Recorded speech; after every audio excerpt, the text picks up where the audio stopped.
Assalamualaikum warahmatullahi wabarakatuh.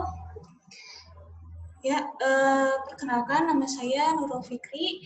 Saya di sini akan menjelaskan tentang kadar serat kasar dalam biskuit ya, analisis kadar serat kasar dalam biskuit. Sebelumnya di pendahuluan yang awal-awal tentang PKT sudah dijelaskan bahwa semester gasal ini adalah yang akan dianalisis itu biasanya analisis pangan atau analisis proksimat. Nah, untuk analisis pangan atau analisis proksimat ini akan banyak kaitannya dengan kimia organik. Jadi nanti ketika kalian mulai belajar tentang analisis proksimat atau analisis makanan ini, kalian akan banyak mengenal tentang reaksi-reaksi dalam kimia organik, reaksi-reaksi yang terjadi ya, yang berhubungan dengan kimia organik. Nah, jadi untuk lebih memahami bagaimana reaksi dan juga mekanismenya, kalian bisa mempelajarinya lebih lanjut atau kalian bisa lebih mendalaminya lagi pada kimia organiknya nanti di teorinya, dan nanti akan dijelaskan oleh guru teorinya. Nah, di sini kami hanya akan menjelaskan tentang analisis dari makanannya aja, jadi proses praktikumnya. Ya. Nah, untuk PKT ini kan di awal sudah dijelaskan ya, di awal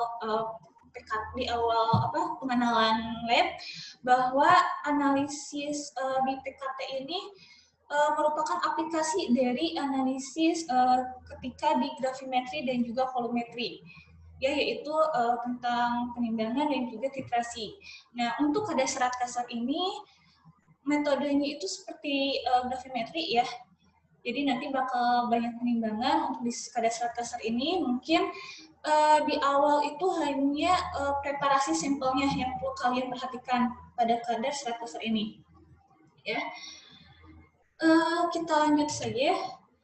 Nah, untuk serat kasar ini apa sih yang dimaksud dengan serat kasar? Jadi serat kasar itu adalah zat sisa asal tanaman yang biasa dimakan dan masih tertinggal setelah berturut-turut diekstraksi dan dengan pelarut asam encer dan alkali serta ya. Kemudian serat kasar ini terdiri dari selulosa, hemiselulosa, lignin, dan yang lainnya. Nah, bagaimana sih cara untuk menentukan kadar serat kasar? Nah, caranya itu ya dengan cara menghilangkan protein, lemak kasar, dan juga karbohidrat yang larutnya. Nah, nanti kalian baru akan bisa mendapatkan serat kasarnya ini. Nah, bagaimana dasarnya? Dasarnya itu ada sebagai berikut. Jadi pati atau karbohidrat nanti dihidrolisis dulu dengan menggunakan asam kuat encer. Nah, sehingga zat lainnya selain zat kasar itu dapat terhidrolisis dan juga larut. Nah, kemudian lemak dihilangkan dengan cara disabunkan dengan menggunakan basa kuat, yaitu NOH.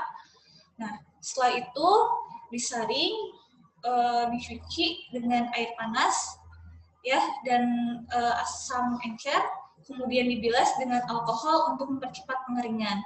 Setelah itu ditimbang hingga mencapai bobot tetap. Itu adalah dasarnya, ya.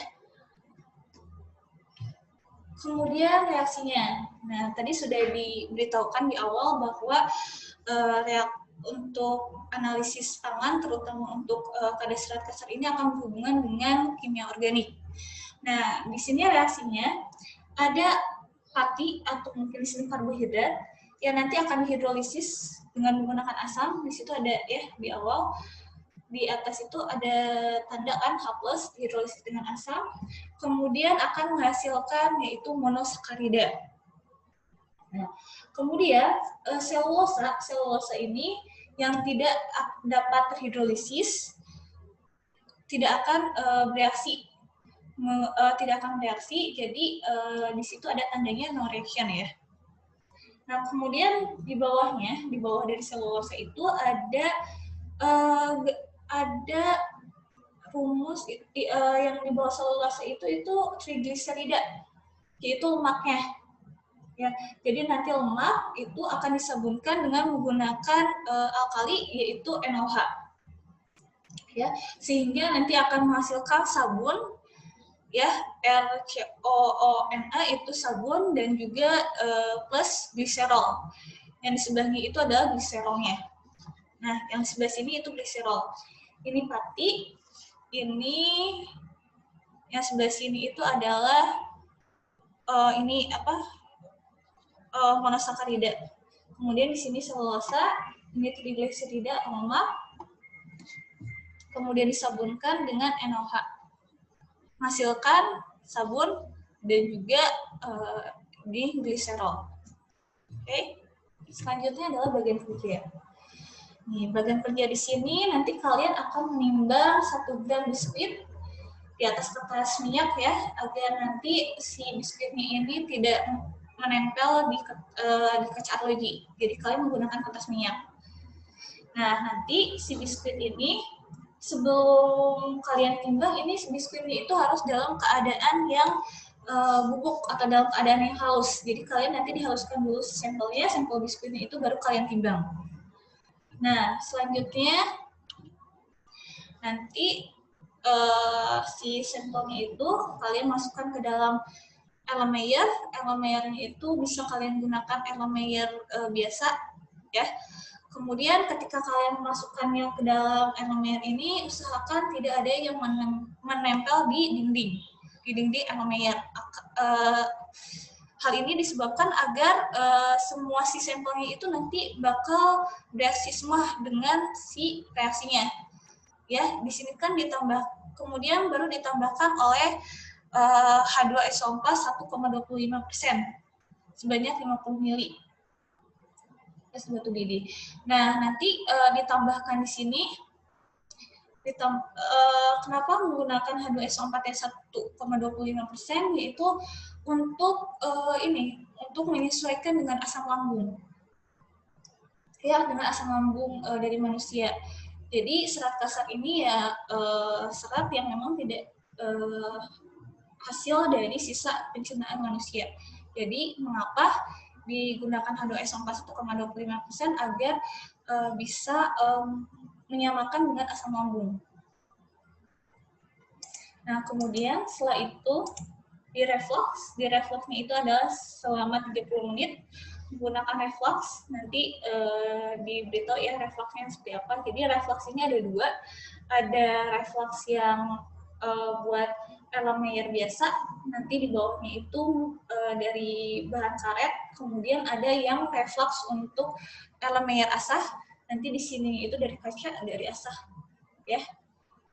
Jadi jangan sampai salah nanti kalian menggunakan refluxnya, sesuaikan dengan alat yang akan kalian gunakan. Nah, di reflux ini agar untuk mempercepat reaksi dari hidrolisisnya, ya. Nah, setelah selesai didinginkan, kemudian nanti kalian baru tambahkan NaOH. NaOH sebanyak 50 ml dengan konsentrasi 3,25%. Ya, fungsinya di sini sudah tahu kan dari dasar, yaitu untuk menghilangkan lemak atau untuk menyabunkan lemaknya. Sehingga nanti yang tersisa itu hanya serat kasarnya saja. Nah, selanjutnya nanti direflux lagi selama 30 menit untuk mempercepat reaksi penyabunannya. Nah, setelah selesai, kalian dinginkan dulu sebentar, jangan terlalu lama. Dan dalam keadaan hangat atau dalam keadaan panas, kalian nanti saring. Nah, saring ini kalian gunakan kertas saring yang berabu. Nanti kalian gunakan dengan kertas saring berabu dan disaring dengan ini itu corongnya, nama corongnya itu corong bacer ya, corong bacer. Nah, jadi nanti sebelum kalian saring, nanti kalian harus ketahui kertas saringnya, bobot kertas saring kosongnya dulu, ya. Nah, nanti ketika kalian menyaring ini harus dalam keadaan yang vakum, biar mempercepat juga proses penyaringannya. Nah, selanjutnya kalian nanti untuk penyaringan itu nanti disertakan dengan ini ya, mana disertakan bisa. Nah, ketika penyaringan ini nanti kalian saring dan dicuci. Jangan lupa dicucinya itu menggunakan air Aquades dan juga ditambahkan dengan H2SO4 yang 1,25%. Nah, ketika proses pencuciannya itu perbandingan dari air dan H2SO4 itu adalah 1:10, di mana satunya itu H2SO4 dan 10-nya itu nanti Aquades. Ya, nanti dicampur kemudian dicuci. Nah, fungsinya itu pencucian dengan menggunakan asam encer dan juga air panas, ya. Jadi airnya itu harus dengan air panas, yaitu agar proses dari hidrolisisnya itu sempurna. Ya. Khawatir ketika ada penyaringan masih ada yang belum terhidrolisis semua, maka dicucinya itu menggunakan Aquades panas ditambahkan dengan asam kuat encer. Kemudian nanti dibilas dengan menggunakan alkohol. Nah, fungsinya tadi sudah diketahui ya di dasar, dibilas dengan alkohol ini untuk mempercepat pada saat proses pengeringan. Nah, kemudian dikeringkan di dalam oven selama kurang lebih 1 jam ya, suhunya 105 derajat Celcius. Kemudian kalian dinginkan dalam desikator. Kemudian ditimbang dan dilakukan hingga bobot tetap. Ya, di sini pengerjaannya baru, pengerjaan ketika biasa pada gravimetri. Dilakukan, dikeringkan, didinginkan, dan ditimbang hingga bobot tetap. Kemudian untuk perhitungannya di sini sama ya seperti perhitungan pada analisis gravimetri seperti biasa, yaitu kadar serat kasar. Persen kadar serat kasar itu dari bobot serat kasar dibagi dengan bobot sampel, di mana bobot serat kasar ini itu dari bobot kertas saring plus serat kasar dikurangi dengan bobot kertas saring kosong. Kemudian bobot sampelnya itu adalah bobot penimbangan sampel, kemudian dikali 100%. Nah, catatan pentingnya tadi, jadi sampel itu tidak boleh menempel pada dinding Erlenmeyer, ya. Dan ketika dan setelah penambahan H2SO4 itu tidak boleh dikocok. Kenapa nggak boleh dikocok? Karena jika dikocok nanti khawatir ada sampel yang menempel di dinding. Ya, jadi jangan sampai ada sampel yang menempel di dinding. Karena nanti khawatir si sampelnya itu tidak terhidrolisis semua. Ya, jadi tidak bereaksi dengan asam sulfatnya. Jadi ketika masukkan sampel, usahakan masuk langsung ke dasar. Dan jika seandainya sudah terlanjur menempel di dinding, kalian tidak boleh bilas menggunakan air Aquades. Jadi kalian kalau pun mau bilas, kalian bilasnya pakai H2SO4 yang 50 ml itu, kalian bilas lewat dindingnya ketika penambahan H2SO4 agar si sampelnya itu turun semua. Kemudian untuk di reflux itu kan dipanaskan ya, itu usahakan api yang kalian pakai itu tidak terlalu besar agar nanti si sampelnya itu tidak gosong. Nah, proses hidrolisisnya harus sempurna, proses penyambutannya juga sempurna, proses pengeringannya juga harus sempurna, ketika pembilasannya juga. Ketika penyaringan, larutan harus dalam keadaan panas ya. Jadi kalau emang mau kalian dinginkan, jangan sampai benar-benar dingin, masih dalam keadaan yang panas. Kemudian nanti kalian saringnya juga harus dalam keadaan vakum pada corong baca. Kemudian untuk pemanasan dan penimbangannya juga harus konstan. Nah, berikut ini adalah gambar dari corong yang kita gunakan di lab, kurang lebih sama seperti ini, ya. Nah, ini nanti bakal disaringnya itu pakai vakum ya. Jadi ketika kalian menggunakannya harus dalam keadaan vakum. Memasukkan si kertas saringnya itu. Nah, sepertinya kalian pernah pakai juga ya di gravimetri alat ini sebelumnya. Nah, ini salah satu gambar dari reflux. Tadi kan sudah diberitahu kalau reflux itu ada 2 macam, Yaitu ada reflux yang buat asah, ini ya. Asah, reflux ini tinggi. Nah, ini untuk Erlenmeyer asah. Nah, untuk kadar serat kasar, kalian boleh pakai yang biasa saja, Erlenmeyer yang biasa. Nah, nanti refluxnya itu yang ini. Ya, refluxnya itu yang ini, yang terbuat dari karet ini ya. Nanti sebelum kalian gunakan, kalian cocokkan dulu refluxnya itu dengan Erlenmeyer kalian.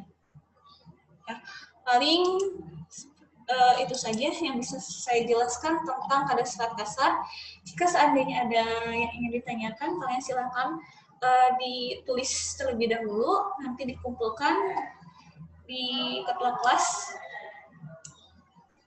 nanti baru akan dijawab. Ya, sudah, mungkin cukup sekian dari saya. Assalamualaikum warahmatullahi wabarakatuh.